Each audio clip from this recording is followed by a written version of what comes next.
Hello everyone, how are you? I wish we all always remain happy, and the topic of today's video is interrogative sentences. Interrogative sentences को हिंदी में कहा जाता है प्रश्नवाचक वाक्य, जो कि क्वेश्चन पूछने के लिए प्रयोग किए जाते हैं, प्रश्न पूछने के लिए प्रयोग किए जाते हैं। और ये 2 टाइप्स के होते हैं, 2 टाइप्स इनकी देख लीजिए क्या है। फर्स्ट होते हैं questions starting with helping verb, and second questions starting with किसके साथ शुरू हों? क्वेश्चन वर्ड्स के साथ, क्वेश्चंस वर्ड्स। तो ये क्वेश्चन वर्ड्स क्या होते हैं अभी डिस्कस करेंगे। First of all helping verb वाले देख लेते हैं हम। हेल्पिंग वर्ब कौन सी होती हैं? जो कि बी की फॉर्म में हमारी होती हैं, जैसे इज एम-आर है, वाज वर है, विल है, सेल है, सारे मॉडल हैं हमारे, कैन है, कुड है, सेल है, शुड है, और टू है।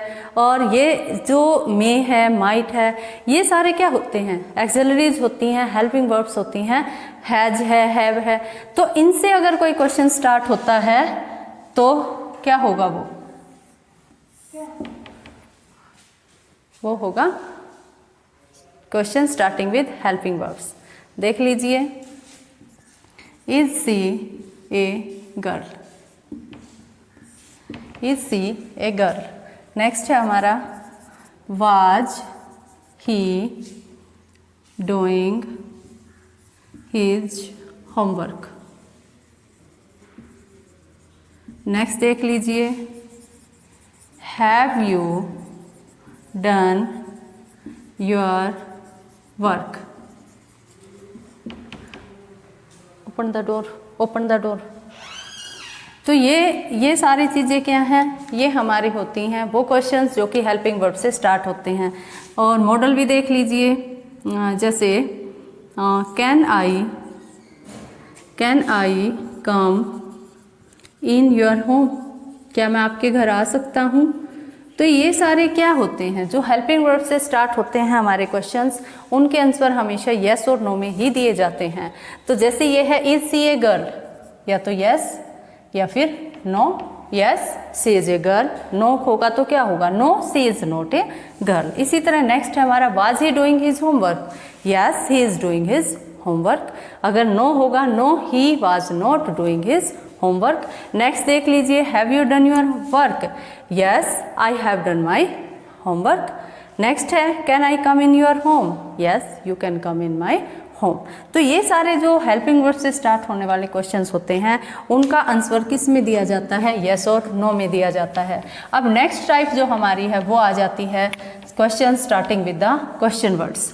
तो क्वेश्चन वर्ड्स हमारे कौन कौन से होते हैं देख लीजिए, हाउ है, what, which, when, where, who, whom, whose, etc. तो ये सारे जो क्वेश्चंस होते हैं वो होते हैं क्वेश्चन वर्ड्स होते हैं, जो कि स्पेशली क्वेश्चन पूछने के लिए ही बनाए गए हैं। तो इनमें हाउ है, जैसे पूछ लेते हैं हाउ आर यू। इनका आंसर जो है हम यस और नो में नहीं दे सकते, डिस्क्रिप्टिव आंसर हमें इसका देना पड़ेगा। How are you? I am fine. Next है व्हाट इज़ योर नेम, ऐसे पूछ सकते हैं हम, what is your name. Next आ गया विच इज़ योर बुक, आपकी बुक कौन सी है। तो ऐसे ही ये है when did you wake up at the morning, ये भी क्वेश्चन है। लेकिन इनमें क्या फ़र्क है और इनमें क्या है? इनका आंसर हम येस और नो में दे सकते हैं, लेकिन जो क्वेश्चन वर्ड से स्टार्ट होते हैं उनका आंसर डिस्क्रिप्टिव ही होता है। नेक्स्ट है where are you living, where are you living, आप कहाँ रहते हो। नेक्स्ट आ गया हु आर यू, आप कौन हैं। तो इसी तरह से बहुत से अनलिमिटेड क्वेश्चंस होते हैं जिनको हम किससे स्टार्ट करते हैं? क्वेश्चन वर्ड से स्टार्ट करते हैं। अब एक इसी के साथ मैं एक छोटा सा टॉपिक और उठा लेती हूँ आपका, कि जो इंटेरोगेटिव सेंटेंसेस हैं वो असर्टिव से कैसे बदलते हैं। असर्टिव कोई सेंटेंस लिख लेती हूँ मैं हेल्पिंग वर्ब वाला। Was a gardener watering the plant. ये क्या है, कौन सा है ये? इंटेरोगेटिव है। जब मैंने टाइप्स ऑफ सेंटेंसेज आपको करवाई थी तभी बताई थी, जिसके पीछे क्वेश्चन मार्क है, साइन ऑफ इंटेरोगेशन है, वो कौन सा होता है? इंटेरोगेटिव सेंटेंस होता है।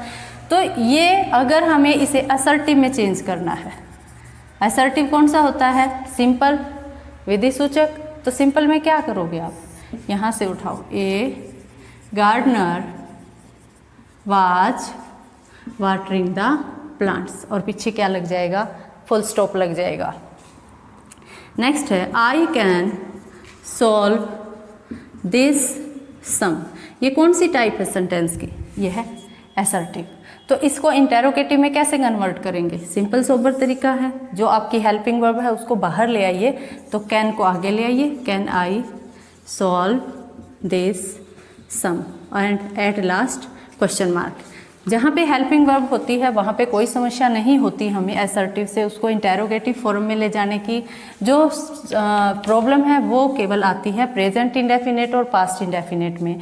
जैसे ही writes a letter, they write, same ही लेके चलूँगी मैं ताकि अच्छी तरह आपको समझ आ जाए।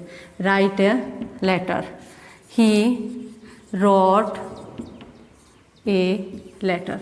तो ये हमारे कुछ एक असर्टिव सेंटेंसेस के एग्जाम्पल हैं। इसको आप इंटेरोगेटिव में कैसे बदलेंगे? क्या यूज करेंगे? डू फिर या डज, और सेकंड फॉर्म है तो क्या आ जाएगा? डिड। तो इसको बदल दीजिए, does he write a letter, ऐसे आ जाएगा ये।